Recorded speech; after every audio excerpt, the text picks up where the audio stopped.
just sit there and bask in that for a minute. That was just beautiful. Thank you. Thank you. God, you like that. Yeah. It moved me. I heard it. Which psalm is that? Is that? I don't know. I don't know. 121st. You know it? 121st. 121st? Thank you. I couldn't remember. I'm just trying to wrap up. Noggin here. Well, good morning, everyone. Good morning. Happy Sunday to you. It's always a joy to see each and every one of you here this morning on Sunday. What came to me this week for Christmas is that I was planning on and scheduling putting up our Christmas lights. And I was able to do that yesterday. We put our Christmas lights around our house. And I'm going to be perfectly honest with you, it's not one of my favorite things to do. I bet.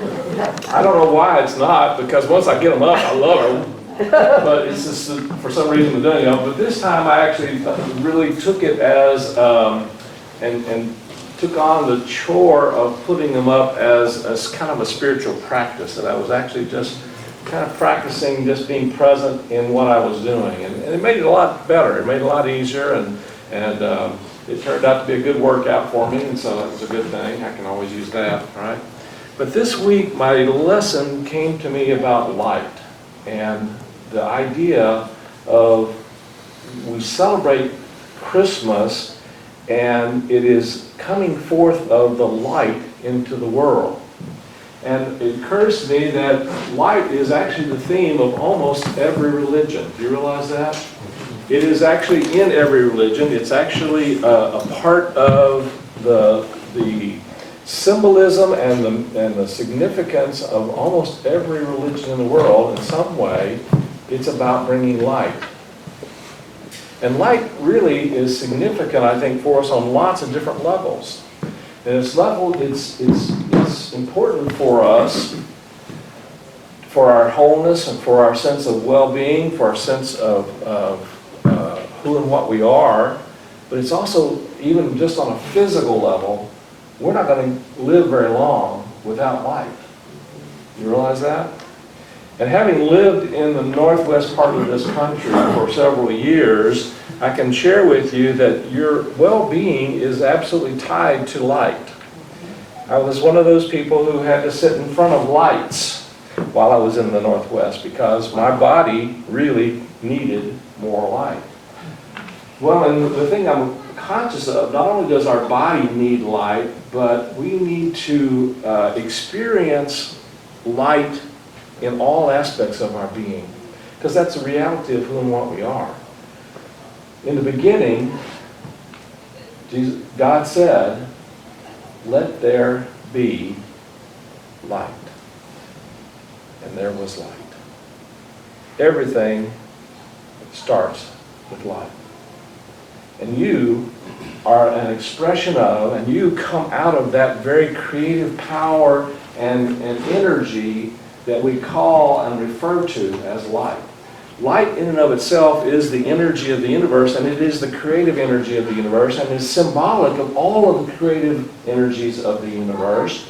And it is symbolic of all the creative energies that rise up within our own nature, within our own being, when we allow it to.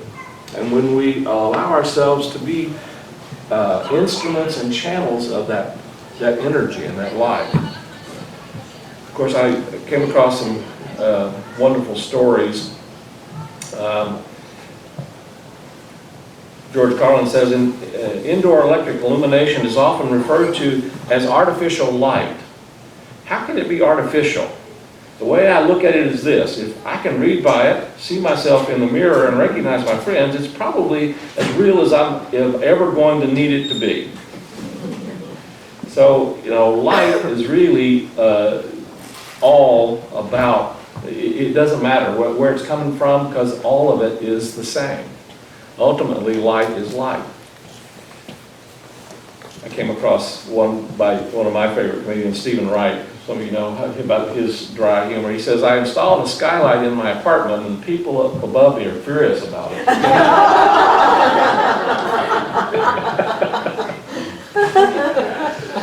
And so what we're experiencing right now in laughter is a light and a lightness. And it's part of our season is to help us to move out of that energy of darkness and move into a more of an energy of light. And that's the reason why we put the lights up in the first place, isn't it? It really is about helping us to recognize and remember that ultimately the light is always there and always present for us. And in the springtime, it will return in the form of sunlight, but we don't have to wait on that. We put our own lights up. And to me, that's part of the real message of Christmas. Christmas is about Jesus coming into the world, not just so we could see his light, but so that he could show us our light. That we, each and every one, have within us this awareness of and experience of our spiritual nature and our spiritual being. And he even said, I am the light of the world, but oftentimes we forget he also said, you are the light of the world. And so our work is to really help us to develop our spiritual nature and our spiritual qualities so that we can actually radiate more of that consciousness and that energy and that vibration that is illuminating not only to ourselves but illuminating to those that are around us. That we can be a beacon of that light in our life experience. That our life experience becomes that more of that awareness of the presence of these divine, unique qualities that all of us have within us, and that we can emanate and we can grow in and we can learn from and we can help others to grow in as well. I've always really liked this emblem, this idea, this energy of light. And in the story of Jesus' birth, the wise men followed, interestingly enough, there are different translations, but it basically, they say the primary translation is that the wise men followed a light in the east. It doesn't even say a star. That's been interpreted to be a star.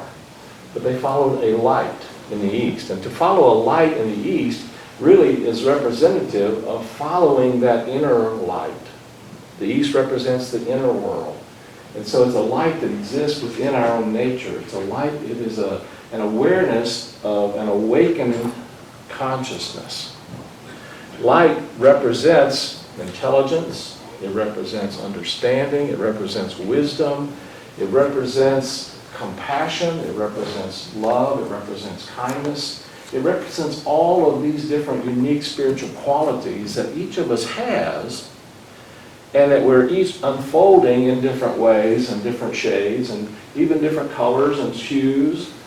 We put up lights out on the lawn, and the debate is always every year, do we go with the white lights or we go with colored lights? And I like a little bit of both, so we put we have a beautiful sago palm in front of our house, and so I put white lights around the base of it, and I put beautiful blue lights up in the leaves, and then we have another tree that's just kind of one of those, what is that tree? It's not a Christmas tree by any means, but we wrap colored lights all through it and all around it, and so part of that to me represents that there is different ways that the light can and does come through us. In our Christmas Eve service, we have a ceremony that we do that is about bringing forth more of the light based upon the 12 powers of man that Charles Fillmore discerned. And the 12 powers are the 12 tribes of Israel that represent that, but they represent these 12 different qualities that each of us has within us. And I'm not going to go into a lot of depth and detail on that, but the qualities of faith, the qualities of strength, the qualities of understanding, the qualities of wisdom, the qualities of love. We all have these different qualities. And he listed out 12 of those that each one of us has, and our unfolding spiritually is a way of actually helping to grow in each of these different areas. And I'm going to suggest to you that all of our life experiences are there that help us tap into each of these qualities in some form, in some way. And so we have different experiences that help us to develop our strength. We have different experiences that help us to develop the capacity to love. We have different experiences to help us to have different discernment, to see things from perhaps a different perspective. We have different qualities that help us to develop our imagination, the greatest nation on earth. We talked about, Lissy talked about that last week, and imagination is one of the most powerful tools and gifts that we've been given to help shape and form our experiences in life. So part of our work is really to unfold these different processes.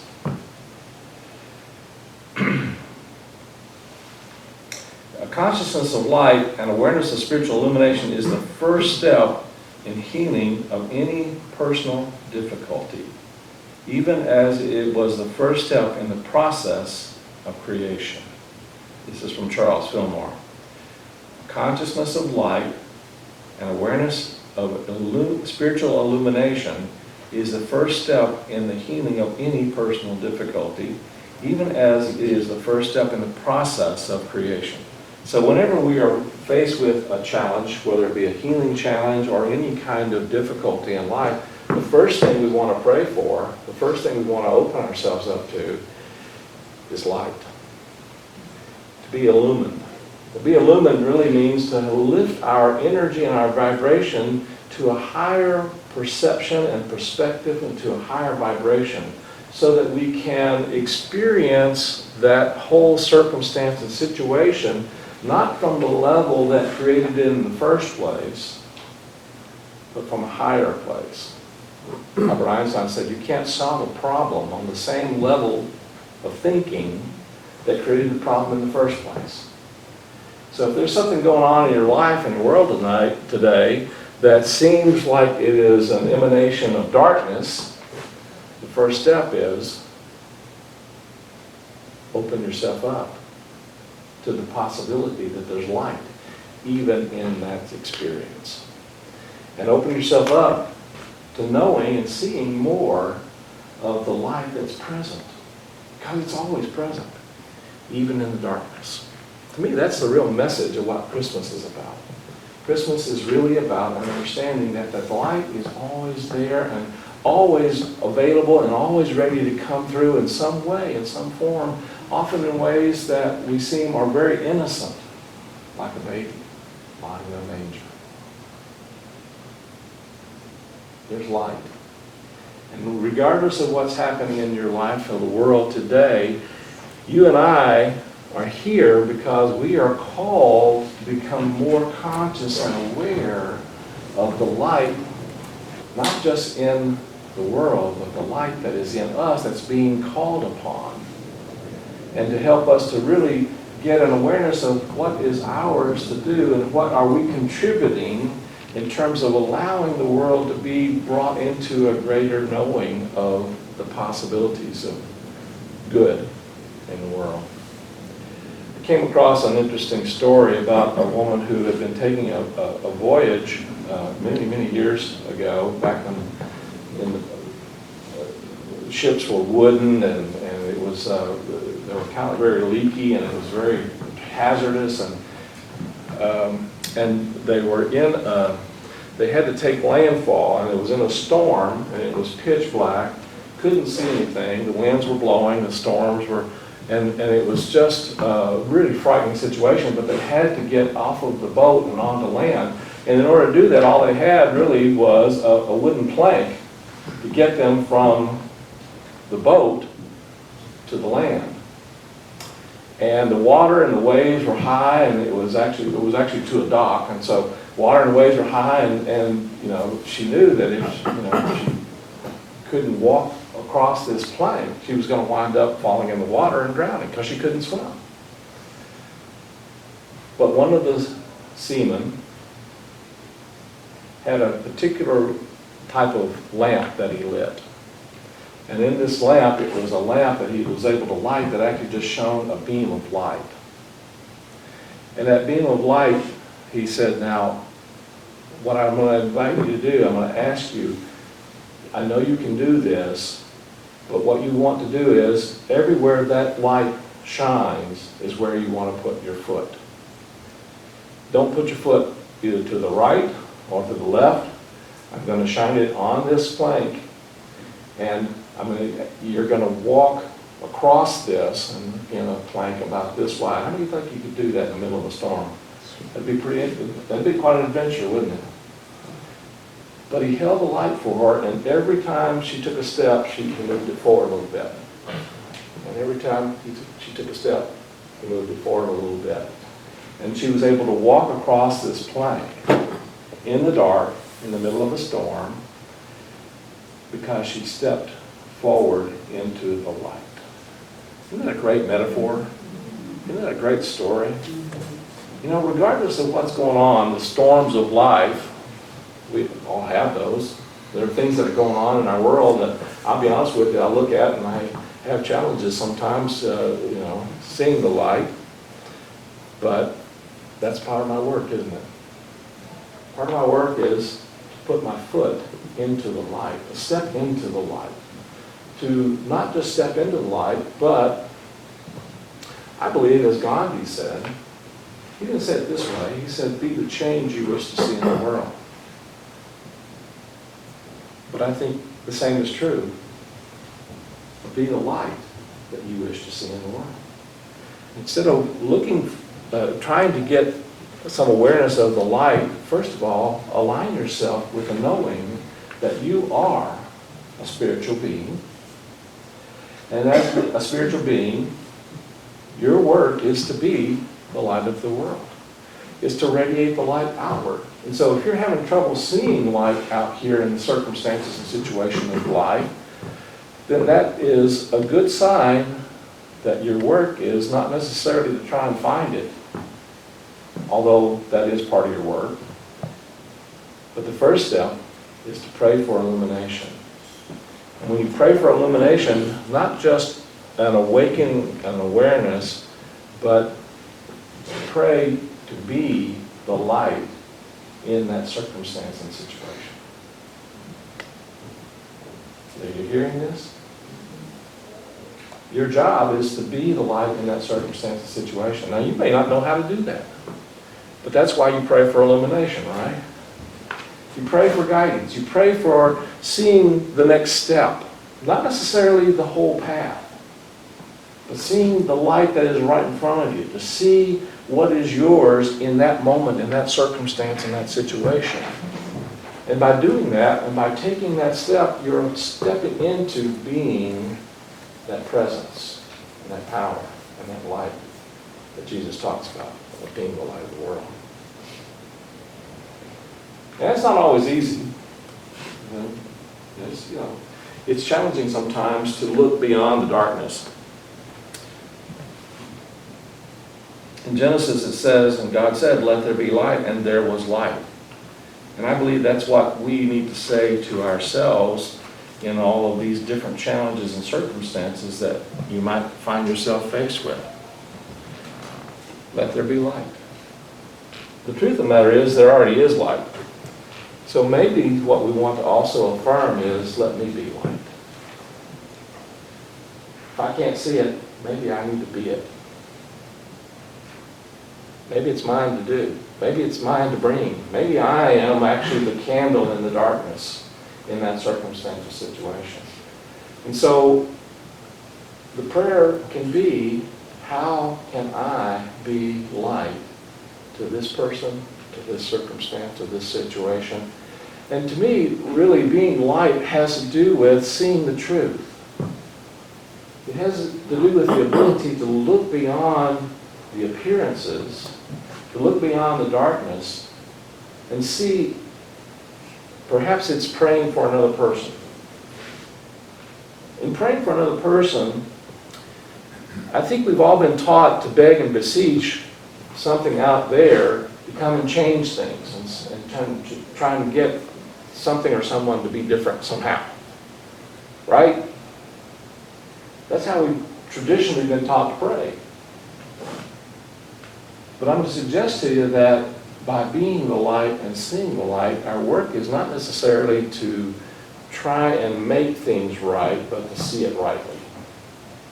And to see it rightly, as Eric Butterworth says, is to really see others in their wholeness, to see the truth of who they are, to see their spiritual being, to see their spiritual light, And one of the things I got in my meditation this week is, to see the light, be the light, and to be the light, see the light. They work together. The practice of seeing the light helps you to radiate light. The practice of being light helps you to see it more. And so it's a great affirmation. To see the light, be the light. To be the light, see the light. And so we're called, I'm convinced, to practice seeing people in their true nature. Looking beyond our own awareness, our own thoughts, our own feelings, our own belief systems that seem to be really just seeing darkness. I'm aware that we're coming into a political season. And I can't think of a better opportunity for us to practice. Can you? We seem to be really set up in a lot of ways of seeing darkness in others. But you need to be aware that that part of us that is seeing the darkness in others is basically hiding the darkness within ourselves. Carl Jung called it projection. Doesn't mean that we are necessarily going to be or act or do the things that others do, but by focusing on the darkness, we actually are helping to amplify darkness. And so our work is to look beyond the limitations, to look beyond the fears, to look beyond the doubts, to look beyond the disappointment or frustration or hatred or whatever darkness we are holding for another. Just be aware that you're actually strengthening something like that within yourself. You want more of that? Is that what you want to experience? I don't think so. What you want is to experience more of light in you and in your world. And if you want to experience more light in you and your world, the work is to see the light, to be the light, and to be the light, to see the light. So, it's all very simple, obviously. Right? No one ever said this stuff was easy. It's a practice. That's why they call it spiritual practice. And we're all practicing. But, one of my favorite musical friends, David Ross, has a great song that says, practice makes progress. Not perfect, but progress. And we continue to take a step each day that we do this in the light, and it gets us to that place where we are really knowing our safety and our security and our wholeness and our oneness in the light of the divine. That's our lesson. For this week and probably for quite a few weeks, for the rest of our lives. But definitely through this holiday season. When you find yourself getting all wrapped up in all the frivolity of it, it's okay. Enjoy it. Have fun with it. If you find you're having challenges with that, getting overwhelmed, move back to let there be light. Have a good holiday season.